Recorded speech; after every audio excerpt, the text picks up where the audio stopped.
होता है, it is a force of attraction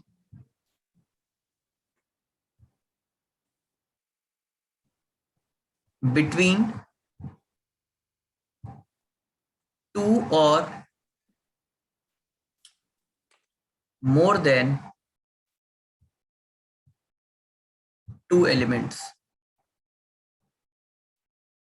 ठीक है, ये दो या दो से ज्यादा एलिमेंट्स के बीच में बेटा फोर्स ऑफ अट्रैक्शन है और उसको केमिकल बॉन्ड कहते हैं। आपको पता है बेटा chemical bond mostly attractive nature का होता है। ठीक है, ये बात आपको समझनी है। और अगर मैं बताऊं यहाँ पर केमिकल बॉन्ड को अगर अब मैं डिफाइन करूं तो मान लीजिए बेटा आपका एक एटम मान लीजिए आपका ए है और बी एटम आपका एक है, और अगर ये बॉन्ड बनाएगा तो ए बी बना देगा। अब याद रखना है क्योंकि बॉन्ड जो बनते हैं वो इलेक्ट्रॉन की एटम की ट्रांसफरेबल थिंग से बनती है। जो ट्रांसफरेबल थिंग है दैट इज इलेक्ट्रॉन। बेटा इलेक्ट्रॉन ही रिस्पॉन्सिबल है बॉन्डिंग के लिए, आपको पता है electrons are responsible for bonding. ठीक है, अगर बेटा मैं केमिकल बॉन्ड को बताऊं आपको तो याद रखना है जिस समय केमिकल बॉन्ड बनता है उस समय एनर्जी ऑफ मॉलिक्यूल मिनिमम हो जाती है। ये बहुत इंपॉर्टेंट बात है कॉम्पिटिटिव एग्जाम से कि देखते हुए एनर्जी ऑफ मॉलिक्यूल क्या हो जाती है, बहुत ही मिनिमम हो जाती है, मिनिमम हो जाती है। और याद रखना है बेटा जब भी कोई केमिकल बॉन्ड बनता है ना तो एनर्जी रिलीज होती है, एनर्जी रिलीज होती है, और मतलब रिएक्शन एक्सोथर्मिक होती है। ठीक है, एनर्जी रिलीज होती है, रिएक्शन एक्सोथर्मिक होती है। इसको मैं बता रहा हूं कि कैसे एग्जैक्टली बेटा। मान लीजिए ये आपका डिस्टेंस है, ये इंटरमॉलिक्यूलर डिस्टेंस है बेटा, और ये एनर्जी है, ये पोटेंशियल एनर्जी है, जो भी बोलो आप।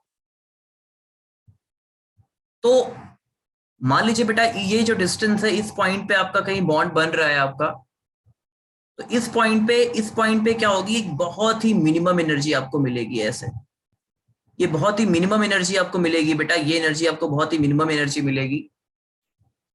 और याद रखना है ये जो मिनिमम एनर्जी होती है ना यही बॉन्डिंग को बताता है। यहां पर बॉन्ड बन गया है क्योंकि बॉन्ड जब बनेगा तो मॉलिक्यूल बहुत पास पास आएंगे, और जब मॉलिक्यूल बहुत पास पास आएंगे बेटा तो एनर्जी ऑफ द सब्सटेंस बहुत कम हो जाएगी, और ये मॉलिक्यूल्स को रिप्रेजेंट करता है। यहाँ पर देखिए आपके फोर्सेस बहुत ज्यादा हैं, मतलब रिपल्सिव फोर्सेस बहुत ज्यादा हैं, एनर्जी बहुत ज्यादा है। यहाँ पर अट्रैक्टिव फोर्स बहुत ज्यादा होते हैं, इस पॉइंट पे अट्रैक्टिव फोर्स बहुत ज्यादा होते हैं, डोमिनेंट होते हैं। और ये जो पॉइंट है बेटा ये केमिकल बॉन्ड को बनाता है, ये केमिकल बॉन्ड को रिप्रेजेंट करता है। इतनी बात बेटा आपको समझ में आ रही है नहीं? मैं यस सर। चलिए मैं रफ कर आगे बढ़ जाऊं। ये सब आगे बढ़ जाइए। मैंने फिर रिकॉर्डिंग पे लगा दिया है तो उससे कोई दिक्कत नहीं है। ओके, अब बेटा मैं आगे बात करता हूं और मैं अब टाइप ऑफ बॉन्ड की बात करता हूं। सबसे पहले टाइप ऑफ बॉन्ड की बात करता हूं।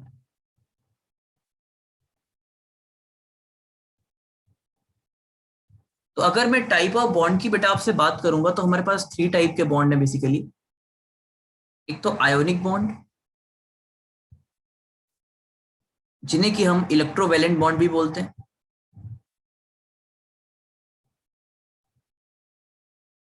दूसरा बेटा हमारा है कोवेलेंट बॉन्ड, और तीसरा है बेटा हमारा कोऑर्डिनेट बॉन्ड।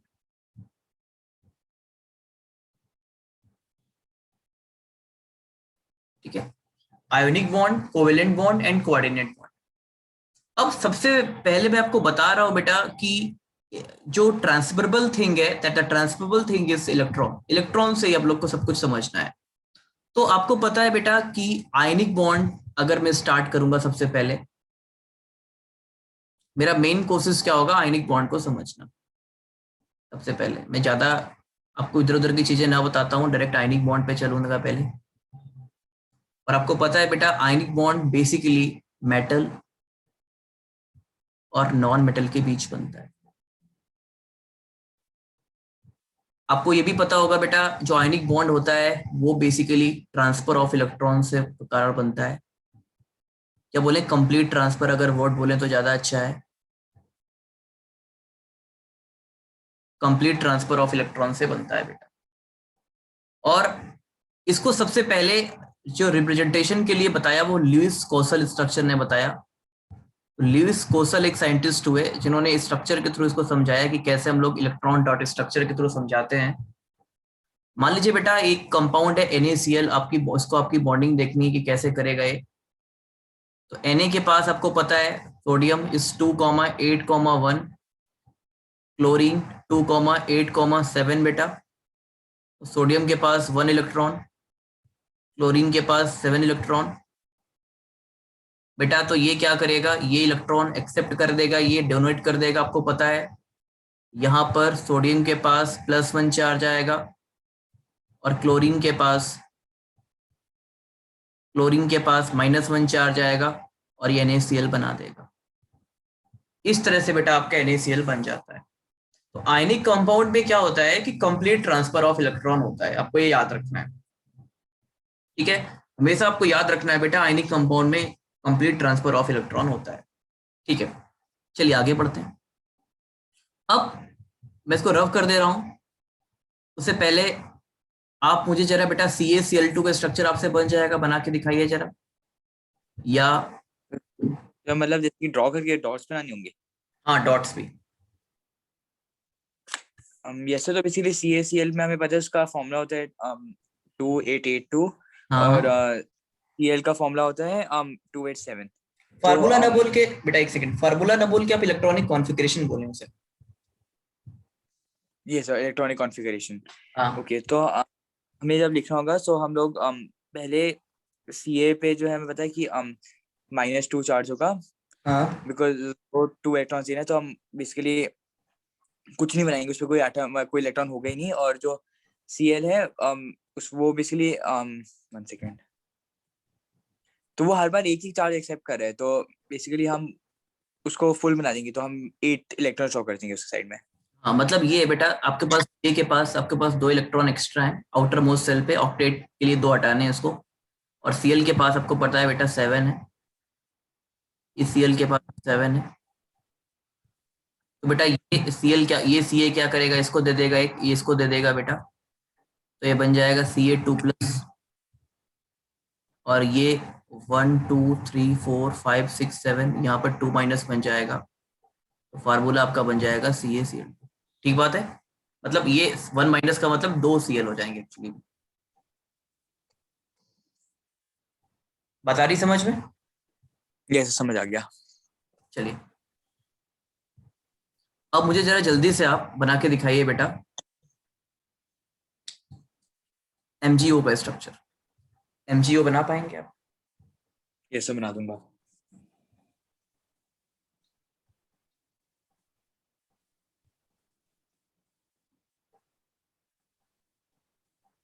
तो बेसिकली मतलब Mg2+O2- बनेगा। हाँ हाँ, Mg2+O2-, ठीक है, सही है। अब देखो बेटा, मैं ज्यादा इसमें आपको बोल रहा हूँ, ज्यादा समय नहीं खर्च करूंगा, मैं आयनिक कंपाउंड की प्रॉपर्टीज पे आ जाता हूँ, आयनिक बॉन्ड और आयनिक कंपाउंड की प्रॉपर्टीज पे आता हूँ। तो बेटा पहली चीज तो यहाँ पर कंप्लीट ट्रांसफर होता है, कंप्लीट ट्रांसफर होता है। और सर कंप्लीट ट्रांसफर से हमारा मतलब क्या, मतलब नॉर्मल ट्रांसफर जैसे कंप्लीट हाँ, ट्रांसफर हम क्यों बोलते हैं? कंप्लीट ट्रांसफर का मतलब बेटा कि सोडियम के इलेक्ट्रॉन पूरे पूरे क्लोरीन पे चले गए, वो वापस नहीं आएंगे। ठीक है। ओके। और ये बेटा जो बॉन्ड है वो नॉन डायरेक्शनल नेचर के होते हैं, ये नॉन डायरेक्शनल नेचर के बॉन्ड होते हैं बेटा, याद रखना है। दूसरी चीज, यहां पर जो जब भी बॉन्ड फॉर्मेशन होता है, बॉन्ड फॉर्मेशन लूजेस एनर्जी, मतलब एनर्जी रिलीज होती है, ने बता ही दिया था आपको। ये कुछ आयनिक बॉन्ड के प्रॉपर्टीज हो गए। अब अगर आयनिक कंपाउंड की मैं बात करता हूं बेटा, तो आपको पता है बेटा यहां पर हाईएस्ट मेल्टिंग पॉइंट और बॉइलिंग पॉइंट होगा due to strong molecular force of attraction,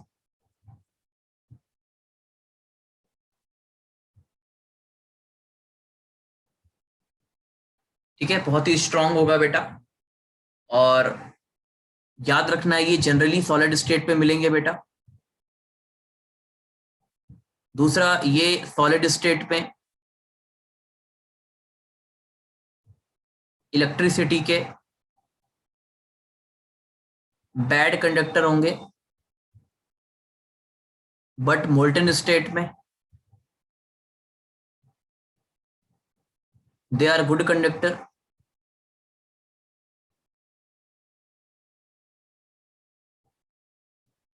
ठीक है, दे आर गुड कंडक्टर। उसका रीजन क्या होता है? फ्री आयंस, फ्री आयंस,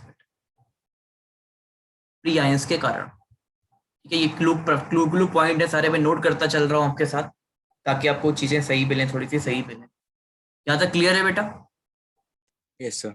सो तो बेसिकली मतलब जितने भी ये सारे आयोनिक कंपाउंड्स है क्या सारे सॉल्ट्स होते हैं? जनरली सॉल्ट होते हैं, जनरली ये सॉल्ट होते हैं। जैसे एमजी हो तो सॉल्ट नहीं कहेंगे, तो आयनिक कंपाउंड ही कह देंगे, ठीक है। मोस्ट ऑफ द सॉल्ट होते हैं बेटा, ठीक है। Okay. अब दूसरी चीज, एक चीज और भी है कि जब भी आयनिक कंपाउंड बनता है बेटा, तो आयनिक कंपाउंड में क्या क्या प्रोसेस होता है। एक चीज उससे पहले मैं आपको बताना चाहता हूं कि जब भी बेटा कोई बॉन्ड बनता है या कोई भी इलेक्ट्रॉन रिलीज होता है या कोई इलेक्ट्रॉन गेन होता है बेटा, जब कभी भी इलेक्ट्रॉन गेन होता है कोई या लूज होता है, तो याद रखना है वो अपनी गैसियस स्टेट में ही होता है। ये बहुत बड़ी बात मैं आपको बता रहा हूं। गैसियस स्टेट में ही इलेक्ट्रॉन गेन होता है और लूज होता है। इलेक्ट्रॉन का जो आयोनाइजेशन होता है वो गैस फेज में ही होता है। क्यों होता है? क्योंकि गैस से इलेक्ट्रॉन निकालना और उसको एक्सेप्ट कराना आसान होता है, क्योंकि इंटरमॉलिक्यूलर फोर्स ऑफ अट्रैक्शन बहुत कम है। Ionization takes place in gaseous phase. This is the prior statement which we have to know about this. अब बेटा क्या क्या हो रहा है देखिए। जो पॉजिटिव आयन है, जो पॉजिटिव चीज है बेटा, उसने अपना क्या किया हुआ है? इलेक्ट्रॉन रिलीज किया हुआ है। जो निगेटिव चीज है उसने इलेक्ट्रॉन गेन किया हुआ है। आपको पता है नंबर ऑफ इलेक्ट्रॉन सेम होते हैं जितने एक्सेप्ट और गेन होते हैं। और फिर तीनों ने क्या किया, इन दोनों ने मिलकर क्या किया है? आपस में कंबाइन किया होता है। यहाँ पर कंबाइन किया। तो पहले हमें क्या कराना है? इलेक्ट्रॉन को लूज कराना है, इलेक्ट्रॉन को निकालना है बाहर। तो एक इलेक्ट्रॉन को रिमूव कराने के लिए जो एनर्जी लगती है बेटा, उसे बोलते हैं आयोनाइजेशन एनर्जी। आयोनाइजेशन एनर्जी याद रखना है बेटा, क्योंकि हम नहीं चाहेंगे कि हमारी एनर्जी ज्यादा बर्बाद हो। We do not want that our energy मतलब बहुत ज्यादा बर्बाद हो। तो हमारी जो आयोनाइजेशन एनर्जी होनी चाहिए वो लो होनी चाहिए, मेटल के लिए लो होनी चाहिए।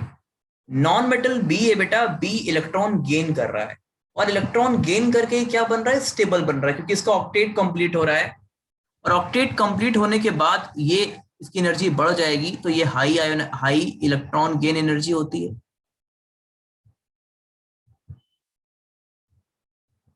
क्योंकि बेटा वो जितना ज्यादा इलेक्ट्रॉन देगा, जितना ज्यादा इलेक्ट्रॉन एक्सेप्ट करेगा, उतनी वो स्टेबल होगा बेटा, और उतनी एनर्जी को रिलीज करेगा वो। और तीसरे पॉइंट पे क्या बोल रहा है? ए प्लस और बी माइनस जब कंबाइन करेंगे, तो ए प्लस और बी माइनस जब बेटा कंबाइन करेंगे तो कॉम्बिनेशन होगा, केमिकल बॉन्ड बनेगा। और पता है केमिकल बॉन्ड बनने में एनर्जी रिलीज होती है। तो यहां पर भी आंसर क्या होगा? High lattice energy. इसको लैटिस बोलते हैं। लैटिस मतलब एक बहुत बेसिक पॉइंट। तो ये तीन फैक्टर है जो आयनिक बॉन्ड बनता है: low ionization energy of metal, high electron gain energy of non metal, and high lattice energy of bond. बताओ बेटा, ये तीनों पॉइंट में अगर आपको कोई प्रॉब्लम हो तो मुझसे बता दो आप। नो तो समझ आ गया वाला पॉइंट। ठीक है, मैं इसको रफ कर दूं, आगे बढ़ूं सेव करके? नोट कर रहे हो आप? Yes sir. चलिए मैं नोट कर आगे बढ़ता हूं।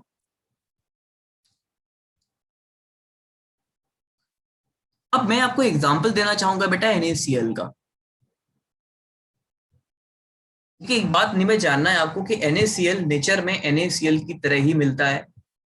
तो अगर Na और Cl के बीच में बॉन्डिंग होगी तो Na आपको पता है सॉलिड है, और Cl क्या है, Cl2 के फॉर्म में मिलती है बेटा।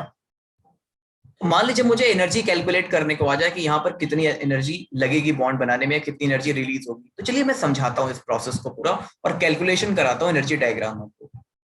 सबसे पहले बेटा आपको पता है कि Na को हमें गैस फेज में बनाना पड़ेगा, क्योंकि गैस फेज में इलेक्ट्रॉन रिलीज या एक्सेप्ट होता है। और यहाँ पर आपकी क्या है, एनर्जी ऑफ सब्लिमेशन लगेगी, क्योंकि आप सॉलिड से गैस बना रहे हो। तो सोडियम का डायरेक्टली में सप्लाई में जाता है, वो लिक्विड नहीं हाँ बनता। हाँ, कर सकता है। और बेटा ये हमारा एनर्जी जो होगी वो एंडोथर्मिक होगी। फिर क्या होगा, इलेक्ट्रॉन गेन होगा, सॉरी इलेक्ट्रॉन लूज होगा बेटा गैस फेज में।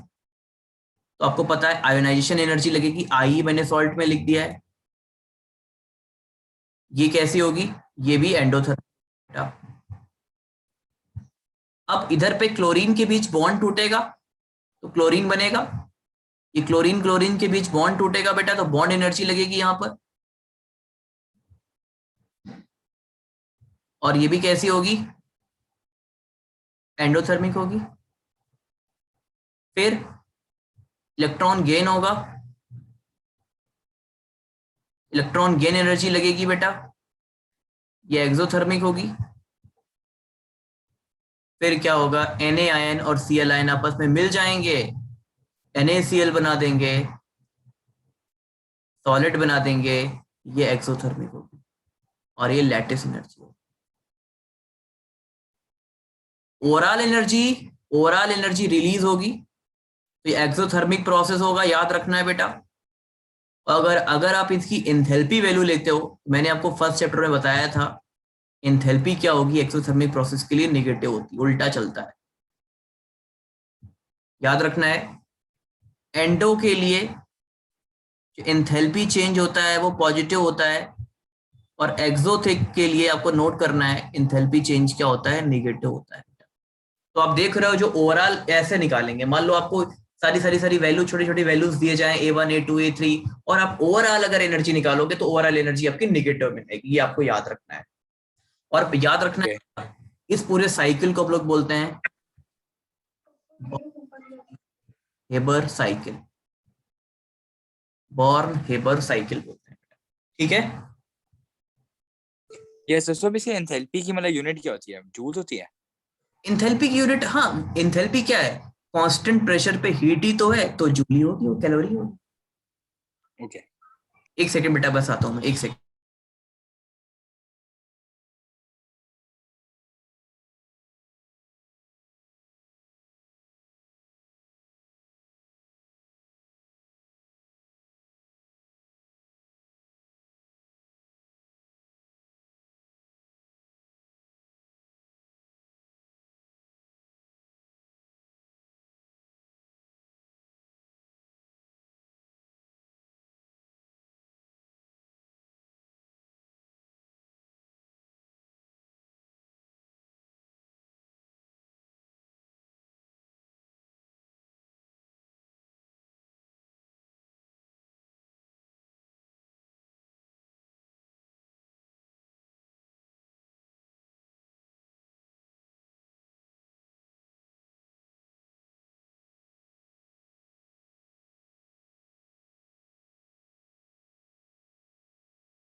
तो आपको आयनिक कंपाउंड बनाने की कंडीशंस आ गए सारे। Yes sir. चलिए अब तो हम, जो हमने क्वेश्चन बताया, इसको क्या कैलकुलेट करना होगा, मतलब हमको पूरे इससे हमें वैल्यूज हाँ मिलेंगी और फिर? मान लो यहाँ पर अगर कैलकुलेशन करने को आएगा ना, तो यहाँ पर वैल्यूज आपको दिए जाएंगे, मान लो प्लस का 200 ऐसे, माइनस का 300 ऐसे वैल्यू दिए जाएंगे बेटा, और आपको ओवरऑल वैल्यू कैलकुलेट करने को आएगा। यहाँ से आपको कुछ चीजें पता भी चल गई कि बॉन्ड एनर्जी क्या होती है, एक तो ये पता चल गया, सब्लिमेशन एनर्जी क्या होती है, ये सब चीजें पता भी चल गई ना, कैसे कैलकुलेशन होता है। Yes sir. चलिए अब बेटा अपन बात करेंगे, ये आयनिक कंपाउंड पूरा हो गया है और मुझे नहीं लगता कि इसमें बहुत ज्यादा कुछ आपको जरूरत होगी क्योंकि आपको ऑलरेडी काफी कुछ पता है। अब बात करते हैं कोवेलेंट बॉन्ड, क्योंकि हमें थोड़ा एडवांस वर्जन में चीजें करनी है और पहले तो लेकिन बेसिक तो करना ही होगा, तो कोवेलेंट बॉन्ड में आते हैं। अब कोवेलेंट बॉन्ड का बेसिक मतलब आपको पता है कि यहाँ पर नॉन मेटल की बेसिकली बॉन्डिंग होती है, पहली चीज तो। और यहाँ पर बेसिकली शेयरिंग ऑफ इलेक्ट्रॉन लगता है, यहाँ पर शेयरिंग ऑफ इलेक्ट्रॉन के बीच बॉन्डिंग होती है, शेयरिंग ऑफ इलेक्ट्रॉन होते हैं बेसिकली, म्यूचुअल शेयरिंग हम कह सकते हैं कि यहाँ पर क्या होती है, म्यूचुअल शेयरिंग होती है इलेक्ट्रॉन्स की, ठीक है। और अगर मैं बताऊं म्यूचुअल शेयरिंग तो होती है, साथ ही साथ बेटा यहाँ पर जो फोर्स ऑफ अट्रैक्शन होता है, यहाँ पर जो आपका फोर्स ऑफ अट्रैक्शन होता है वो रिलेटिवली लेस होता है, याद रखना है। यहाँ पर जो फोर्स ऑफ अट्रैक्शन होता है वो रिलेटिवली लेस होता है आयनिक कंपाउंड से।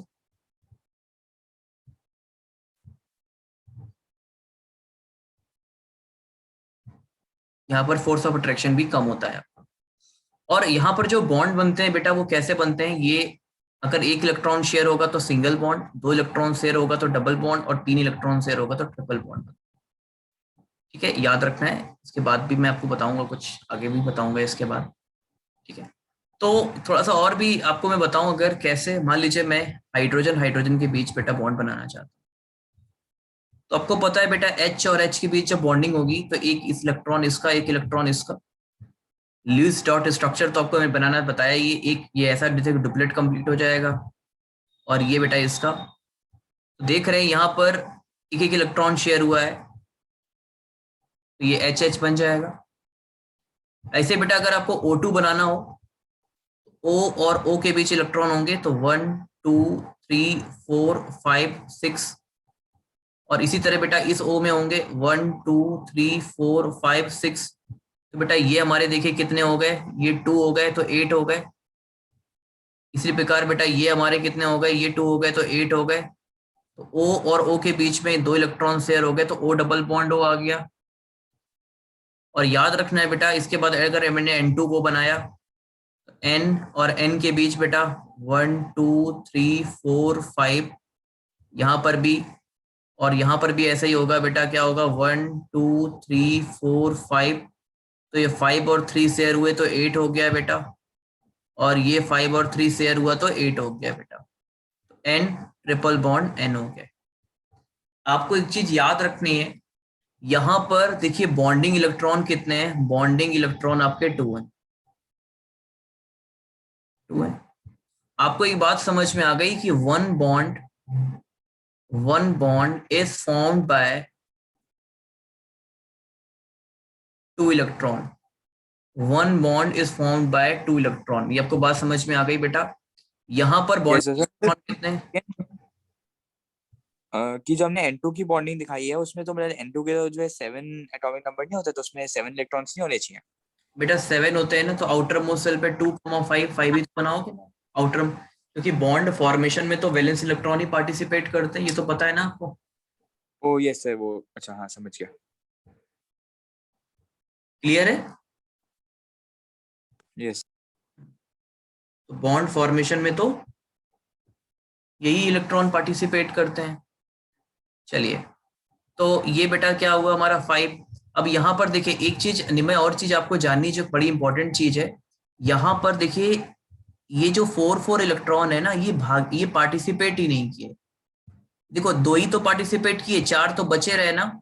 याद रखना है ये जो 4 बचे रहे ना, ये बोलते हैं नॉन बॉन्डिंग, जो बचे रहे ना इलेक्ट्रॉन उनको बोलते हैं नॉन बॉन्डिंग या लोन पेयर, या बोलते हैं लोन पेयर। अगर मैं नाइट्रोजन वाले केस में बताऊंगा तो आपको ज्यादा समझ में आएगा। देखिए यहाँ पर बॉन्डिंग कितने हैं, बॉन्डिंग आपके हैं 6, 3 2 जा 6, और नॉन बॉन्डिंग कितने हैं बेटा, नॉन बॉन्डिंग यहाँ पे 2 बचे देखो, और यहाँ पर 2 बचे, तो यहाँ पर 2 नॉन बॉन्डिंग इलेक्ट्रॉन, मतलब एक लोन पेयर है।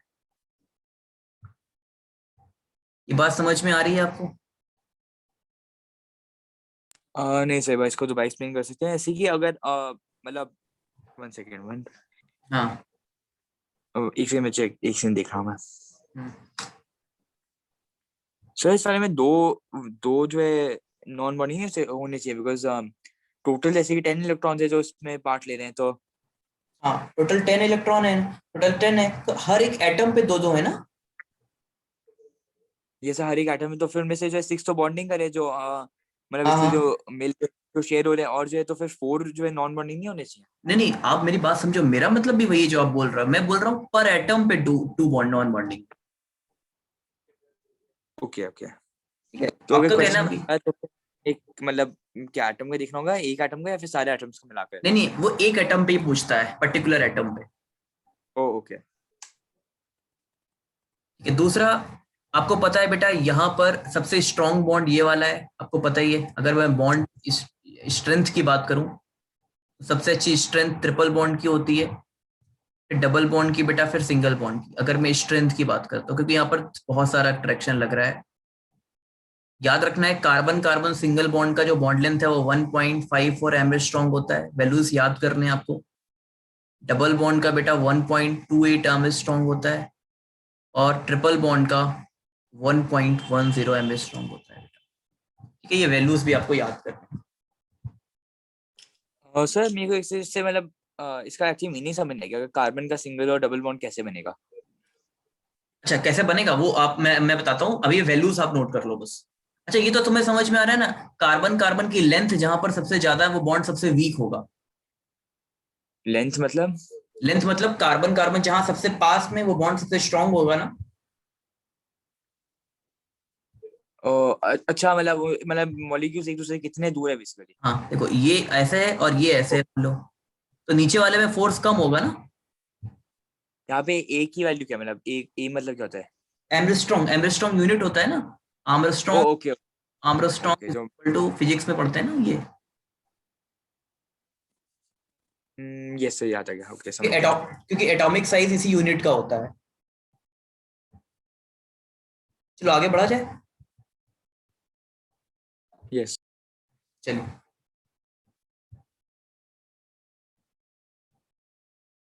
अब बेटा मैं आपसे बात करूंगा CH4 की।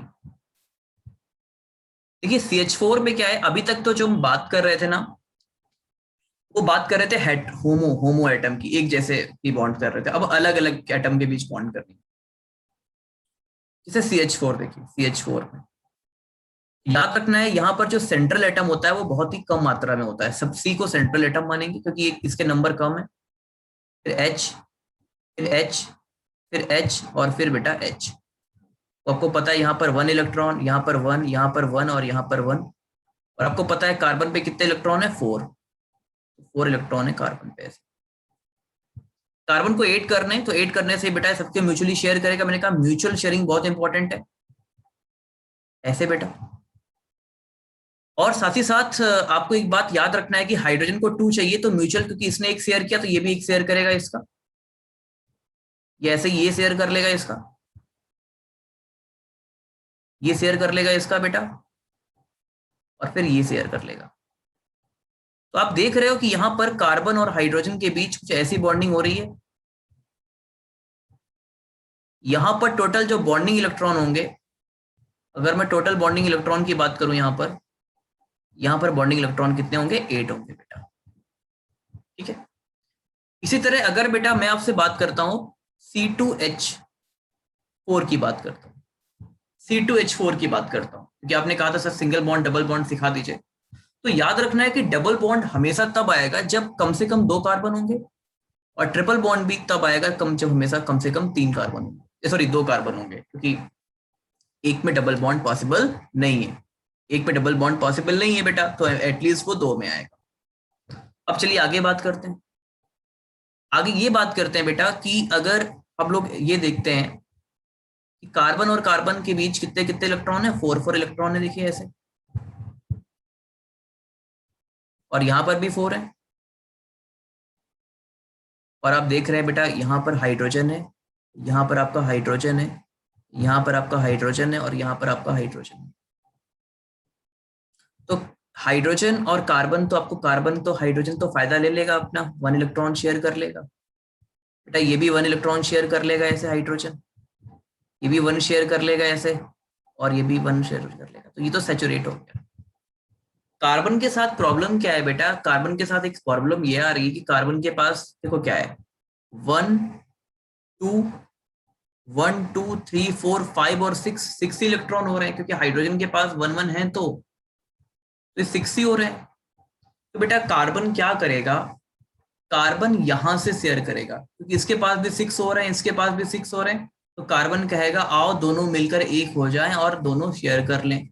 तो बेटा दोनों क्या करेंगे, आपस में इलेक्ट्रॉन को शेयर करेंगे, और आपस में कैसे शेयर करेंगे, 1 2 3 4 5 6, यहां से 7 8 ये वाले बेटा। तो ये एक्चुअली बॉन्डिंग ऐसी होगी, ये ऐसे बन जाएगा। इसी तरह अगर मैं बताऊं बेटा इसके लिए बॉन्डिंग कैसी होगी, इसके लिए भी देखिए ये है ऐसे, और ये इधर से ऐसे बन जाएगा, ये देखिए ये बन जाएगा। तो एक्चुअली मैं अगर बताऊं आपको, तो कार्बन हाइड्रोजन के बीच तो सिंगल बॉन्ड बनेगा, और बेटा इसी तरह कार्बन और कार्बन के बीच डबल बॉन्ड बनेगा। याद रखना है बेटा, में जो पहला बॉन्ड होता है उसको सिग्मा बॉन्ड बोलते हैं, उसके अलावा जो भी बॉन्ड होता है उसको पाई बॉन्ड बोलते हैं, उसके अलावा जो भी बॉन्ड बनता है वो पाई बॉन्ड होता है, हमेशा आपको याद रखना है। हालांकि मैं आपको बता तो अगर जो पहले जो कार्बन और हाइड्रोजन का बॉन्ड बन रहा है उसको सिग्मा बॉन्ड बोलेंगे, और बाकी जो कार्बन कार्बन का बन रहा है उसको पाई पाई बॉन्ड बोलेंगे, बोलेंगे। ऐसा होगा? हाँ हाँ, क्यों बनेगा इसको मैं कुछ क्लासेस बाद आपको बताऊंगा कि एक्चुअली में एक्सेल कुछ मैथमेटिक्स वहां पर फिजिक्स अप्लाई होगी। और यहाँ पर अगला हम C2H2 का अगर देखें बेटा, एक बार जरा C2H2 का स्ट्रक्चर बना डालो आप। C2H2 1 सेकंड, मैं कोशिश कर रहा बनाने की।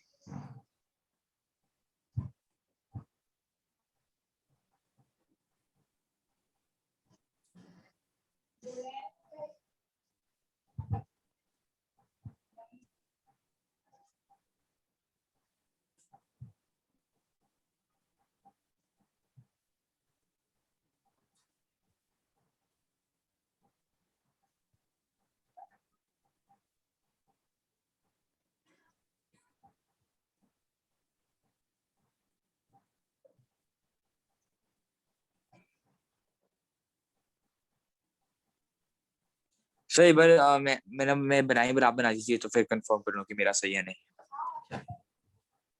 मैं डायरेक्ट बना देता हूँ ये वाला, शायद अगर आपको ये समझ में आ रहा है, ऐसा बन रहा है। नहीं, देखो कार्बन के पास 4 इलेक्ट्रॉन,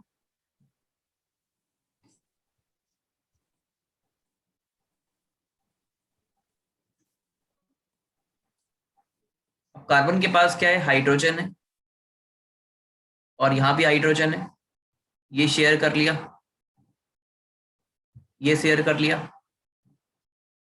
अब देखिए क्या हुआ, ये 3 और 4 और यहाँ से 5, यहाँ से 5 ही हो रहा है, तो 3 यहाँ से शेयर कर लेगा 8, और अल्टीमेटली बेटा ये भी शेयर करेगा, इसकी भी मजबूरी है, ये भी शेयर करेगा, तो ये भी 8, C ट्रिपल बॉन्ड C बेटा ये बनेगा। अभी क्लियर है? यस। तो बेटा याद रखना है, ये जो सिंगल बॉन्ड वाले कंपाउंड है कार्बन के, इनको बोलते हैं एल्केन, डबल बॉन्ड वाले हैं इनको बोलते हैं एल्कीन, और जो ट्रिपल बॉन्ड वाले हैं उनको बोलते हैं एल्काइन बेटा। इनका जनरल फार्मूला होता है CnH2n-2, इनका होता है बेटा CnH2n, और इनका होता है CnH2n+2। ठीक है, जैसे मान लीजिए बेटा मुझे बनाना है स्ट्रक्चर C3H8 का बनाना है, और मुझे पता चल चुका है ये एल्केन है। आपको पता है एल्केन में कोई भी मतलब डबल बॉन्ड नहीं होता है, आपको पता है, मैंने बता भी दिया, और आपको पता भी कि एल्केन में कोई डबल बॉन्ड नहीं होता है। तो आप कैसे बनाओगे, बड़ा ही आसान है बेटा, सिंगल कार्बन को कनेक्ट करो ऐसे, और हाइड्रोजन अरेंज कर दो, क्योंकि कार्बन की वैलेंसी कितनी होती है, 2 होती है बेटा, सॉरी कार्बन की वैलेंसी 4 होती है। बस ऐसे बन गया आपका। कोई दिक्कत? 1 सेकेंड सर। नो सर, कोई दिक्कत नहीं है।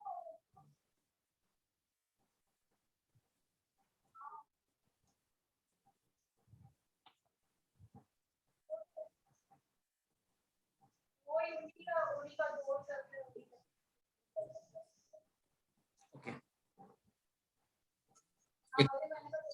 अब मुझे जरा आप स्ट्रक्चर बना के दिखाइए, अगर आप बना पा रहे हैं CO2 का। देखिए प्रैक्टिस का खेल है बेटा, इतना स्ट्रक्चर आप। CO2। यस बेटा, CO2 का स्ट्रक्चर।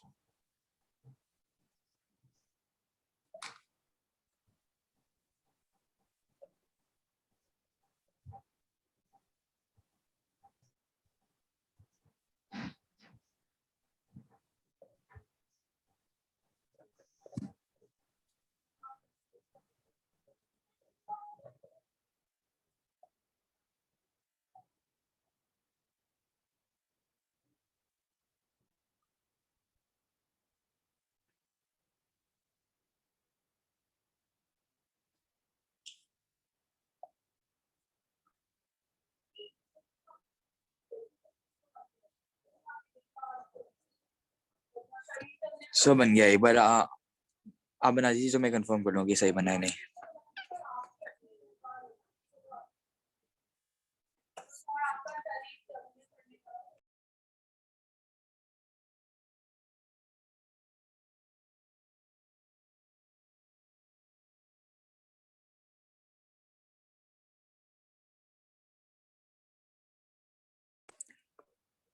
सर बन गया, पर आप दिखा दीजिए तो मतलब समझ आती है सही बना है नहीं।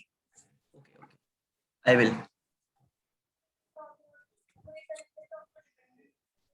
ऐसा बन रहा है? नहीं। देखिए इस कार्बन के पास 4 इलेक्ट्रॉन, देखिए ध्यान से। अब गलती क्यों कर रहे हैं आज? ऑक्सीजन के पास 6।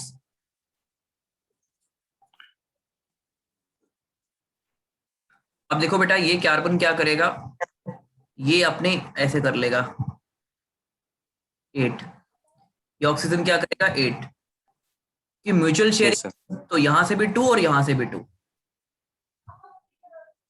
तो ये म्यूचुअल शेयरिंग की जरूरत क्या है, मतलब जो एक का ये जो कर रहे हैं। कि म्यूचुअल शेयरिंग नहीं होगी तो कार्बन का ऑक्टेट कंप्लीट नहीं होगा ना। 1 सेकेंड। कार्बन ने जितने लिए उतने लेगा भी तो वापस। अच्छा, तो मतलब कार्बन को अपने खुद के भी एटम, अच्छा तो दोनों को अपने एटम्स पूरे पूरे खत्म करना है। Yes yes yes. 1 सेकेंड, तो कार्बन लेकिन दोनों अच्छा ओके समझ गया। मतलब कार्बन का भी ऑक्टेट कंप्लीट होना चाहिए। और कार्बन जो है जब ऑक्सीजन मतलब 4 एटम्स एक्स्ट्रा लेके तो वो किसी भी तरफ के मतलब ऑक्सीजन से ले सकते हैं, मतलब 4 हम्म। Extra atom. ओके।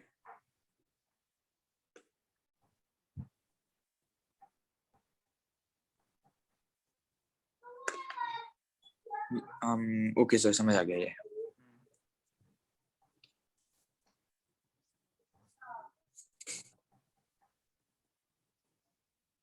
चलिए अब बनाइए NH3 बेटा। प्रैक्टिस करवा रहा हूं आपको ज्यादा से ज्यादा। NH3 बनाइए जल्दी। एक दो बनवाता हूँ, फिर मैं आपको होमवर्क के लिए दे दूंगा।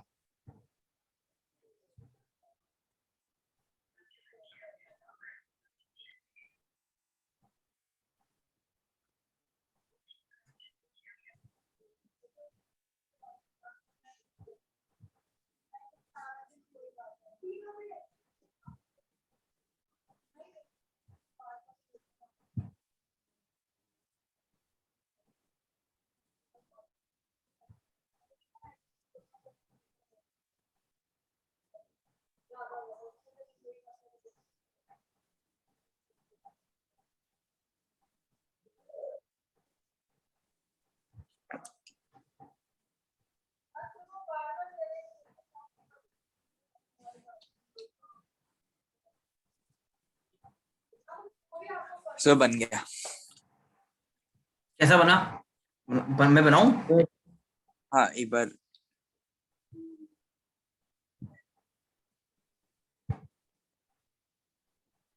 ऐसा।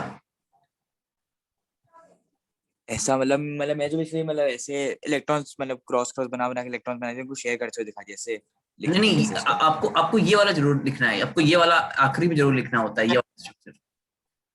इसका मीनिंग जैसे कि एन और एन और एच के बीच बॉन्ड बने हुए हैं, 3 बॉन्ड है। और आपके पास क्या है, तो एक लोन पेयर आ रहा है, कहाँ पर? नाइट्रोजन पर। um 1 second. हम्म, यस, ऐसे ही हुआ है। एक बार मतलब प्रॉपर पूरा एक बार बना दीजिए तो एक बार समझ आ जाएगा। नाइट्रोजन, हाइड्रोजन, हाइड्रोजन, हाइड्रोजन बेटा। यहाँ पर 1 1 इलेक्ट्रॉन है देखिए, और यहाँ पर 5 है ऐसे। तो अब इसने 1 शेयर कर लिया, ये 1 शेयर कर लिया, इसने ये 1 शेयर कर लिया, और इसने ये 1 शेयर कर लिया, और नाइट्रोजन ने सबको उठा के शेयर कर दिया ऐसे। तो नाइट्रोजन ने 1 शेयर किया, इधर से 1 शेयर किया, यहाँ से 1 शेयर किया, ये 2 बच गए इसके। लेकिन बच्चे कौन से, मुझे समझ नहीं आया। अरे 5 थे ना बेटा, तो 3 निकल गए, 2 बचे ना ये वाले। बस अच्छा तो नाइट्रोजन, लेकिन अच्छा तो वो खुद भी नाइट्रोजन में बच गए वो, तभी लोन लेकिन पेयर है, टोटल नाइट्रोजन। समझ गया समझ गया। उसी को बोलते हैं लोन पेयर, उसी को ही तो बोलते हैं लोन पेयर। एक और आखिरी दे रहा हूं मैं आपको, हम आपको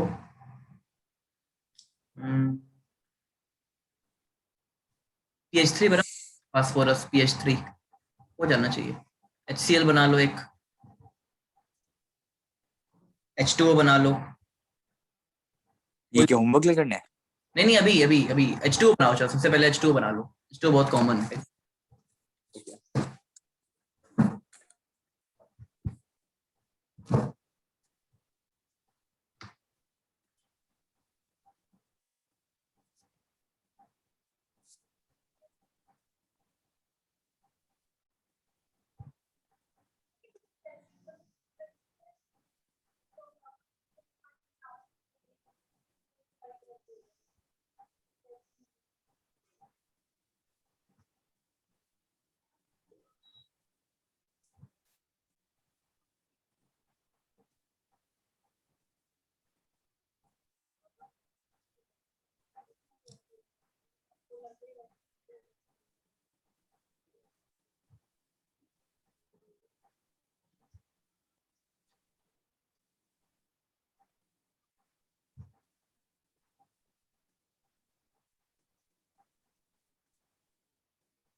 तो यहाँ पे डबल बॉन्डिंग होगी और जो है 2 लोन पेयर्स बच जाएंगे। वो लोन पेयर बच जाएंगे, कहाँ बचेंगे? मैं ऐसे बोल ऑक्सीजन रहा पे। हूँ, मैं इसको ऐसे बोल रहा हूँ, ऐसा, ऐसा बोल रहे हो आप? Yes sir. ठीक है, सही है, आपको बनाना आ गया। अब मैं आपको बताता हूँ कैटायन और एनायन के स्ट्रक्चर कैसे बनाया जाता है। जैसे मान लीजिए बेटा मुझे बनाना हो, लेट बनाना हो, मान लीजिए मुझे, बहुत सिंपल सा बताता हूँ मैं, कार्बोनेट का बनाना, कार्बोनेट। तो देखिए, सबसे पहले जो एटम सेंट्रल हो ना, उसके नंबर कम होता है, एक कार्बन, तो फिर ऑक्सीजन 3 है, तो ऐसे अरेंज कर दिया हमने। फिर हमने क्या कर दिया, कार्बन पे कितने इलेक्ट्रॉन है, ऐसे अरेंज कर दिए, 1 2 3 4। और ऑक्सीजन में कितने, 1 2 3 4 5 6, 1 2 3 4 5 6, यहाँ पर 1 2 3 4 5 6 बेटा। और यहाँ पर जो ओवरऑल निगेटिव चार्ज है वो 2 माइनस, मेन निगेटिव चार्ज का खेल है, और यहाँ पर जो निगेटिव चार्ज है वो 2 माइनस का निगेटिव चार्ज है बेटा। तो अब आप क्या करोगे, अब आप क्या करेंगे, कार्बन से शेयर करा दीजिए, ऑक्सीजन कहेगा कि भाई मुझे 2 चाहिए, तो आप बोलोगे ठीक है, कोई दिक्कत नहीं है, तो आप ऐसे अरेंज कर लो, ऐसे माला माल हो जाओ, ऐसे हो जाओ भाई। और ये ऑक्सीजन कहेगा कि यार कार्बन की तुम्हारी वैलेंसी कितनी है, तुम्हारी वैलेंसी है 4, तो तुम्हें क्या करना पड़ेगा, एक तुम यहां से शेयर कर लो, तुम्हारे पास हो गए 7, और बोलेगा तुम यार एक यहाँ से शेयर कर लो तो तुम्हारे पास हो गया 7। अब ऑक्सीजन सोचेगा कि मेरा बहुत नुकसान हो रहा है, कार्बन को तो कोई फायदा ही है, कार्बन को एक्चुअली कार्बन ने 4 अपने और एक यहाँ से और 2 यहाँ से, क्योंकि म्यूचुअल शेयरिंग हुई है। तो अगर मैं आपको थोड़ा सा विजुलाइज करने की कोशिश करूं तो कार्बन ने अपना ऑक्टेट कंप्लीट कर लिया है ऐसे बेटा, थोड़ा सा बस थोड़ा सा जगह कम है तो ऐसे हो गया है, बट कार्बन ने अपना ऑक्टेट कंप्लीट कर लिया है। ये ऑक्सीजन बेकार है मेरे, तो ये ऑक्सीजन बेचारे क्या करेंगे, यहाँ से एक इलेक्ट्रॉन उठाएंगे और एक इलेक्ट्रॉन यहाँ से उठाएंगे बेटा, इसको देंगे। तो बेसिकली जो चार्ज आएगा इस ऑक्सीजन के पास नेगेटिव चार्ज और एक ऑक्सीजन के पास नेगेटिव चार्ज आएगा। This is the structure of carbonate. Clear है? Yes sir. चलिए बेटा एक और बना के दिखाता हूँ आपको नाइट्रेट का। नाइट्राइट का पहले बनाता हूँ, नाइट्राइट का। नाइट्राइट क्या है, एन आपको पता है, यहाँ पर 2 ऑक्सीजन है ऐसे,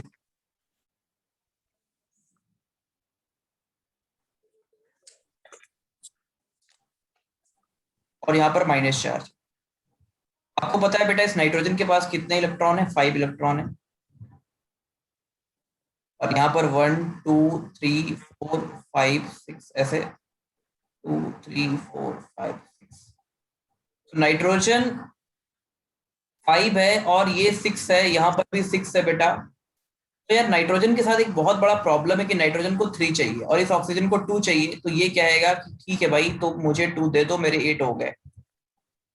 अब अगर ये 2 शेयर करता है तो नाइट्रोजन के पास 9 हो जाएंगे, क्योंकि नाइट्रोजन 9 रख नहीं सकता, 8 ही करेगा। तो ये एक ही इलेक्ट्रॉन शेयर करेगा बेटा इससे, केवल ये बेटा एक ही इलेक्ट्रॉन शेयर शेयर करेगा।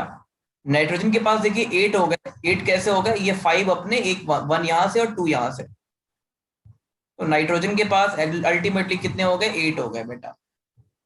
अब ये वाला इसके पास चला जाएगा क्योंकि इसके पास 7 हुए थे, इसने एक ही इलेक्ट्रॉन लिया था बेटा। तो बेसिकली ये होगा एन डबल बॉन्ड हो, क्योंकि डबल शेयर किया, यहाँ से सिंगल बॉन्ड हो और एक O माइनस बेटा, ये ऐसा हो गया। क्लियर है? Yes sir. कोई दिक्कत? No sir.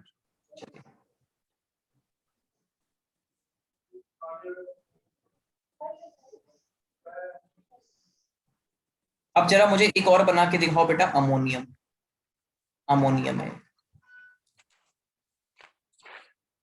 तो इसमें कोई चार्ज है मतलब नॉर्मल है? नहीं नहीं अमोनियम है ना, अमोनिया के ऊपर प्लस चार्ज है, NH4 1 प्लस।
बन गया सर, आप दिखा दीजिए तो मैं कंफर्म कर लेता हूँ।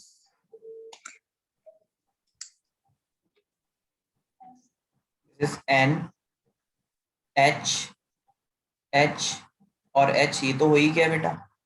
आपके पास एक 5 इलेक्ट्रॉन थे टोटल, 3 निकल गए, 2 बचे देखो अभी। और ये जो हाइड्रोजन है ना, हाइड्रोजन कनेक्ट हो गया ऐसे। Hi sir. ओके हाय बेटा, 1 minute please wait. Yes sir. ये क्या हो गया बेटा, ये आपका इलेक्ट्रॉन एक्चुअली इसको ट्रांसफर हो गया, ये देखो। अभी आप समझ नहीं पाए, मैं फिर से आपको बताता हूँ। तो ध्यान से इसको मतलब फाइनली हम बना के कैसे लिखेंगे? ऐसे लिखेंगे, N H H H और यहाँ पर 1 प्लस ऐसे। तो यहाँ पे क्या डबल बॉन्डिंग नहीं हो रही लेकिन? नहीं डबल बॉन्डिंग नहीं हो रही, सिंगल बॉन्ड ही है। ओके, कैसे लेकिन? अब ऐसा ऐसा छोड़ो, अभी इसको अब छोड़ो, क्योंकि कोऑर्डिनेट बॉन्ड का कॉन्सेप्ट यहाँ पर अप्लाई हो रहा है और मैंने वो पढ़ाया नहीं एक्चुअली में, तो थोड़ा सा आप कंफ्यूज करोगे। इसको यहीं पर रोक दो अभी, नहीं तो आप फिर फालतू में कंफ्यूज, इसको मत बनाओ। मैं एक्चुअली मैं नेक्स्ट टाइम थोड़ा सा मैं अपने आप ही पढ़ के आ जाऊंगा, तो मेरे को हाँ, थोड़ा थोड़ा सा बॉन्डिंग आप चैप्टर 11th क्लास से ना थोड़ी सी केमिकल बॉन्डिंग देख के आना, 5th चैप्टर है वहां पर। Okay, yes sir. और मैं आपको कुछ बनाने के लिए दे दूंगा स्ट्रक्चर, तो आप बना लेना बैठ के। और कुछ मुझे और भी वर्कशीट बना के देनी है आपको, तो वो भी बना के मैं होपफुली दूंगा, कल दे देता हूँ आपको, ठीक है? Yes sir. चलिए मिलते हैं फिर, thank you, bye sir, thank you sir. Bye bye. हाँ बेटा, गुड इवनिंग। और उसका Hi, sir. Good evening. Your camera is not working बेटा। No, sir, it is working. How are you? How are you? I am fine बेटा, but you sent the assignment very late actually, and the assignment is not complete yet. Oh, sir, how is it not complete? Because What's beta missing?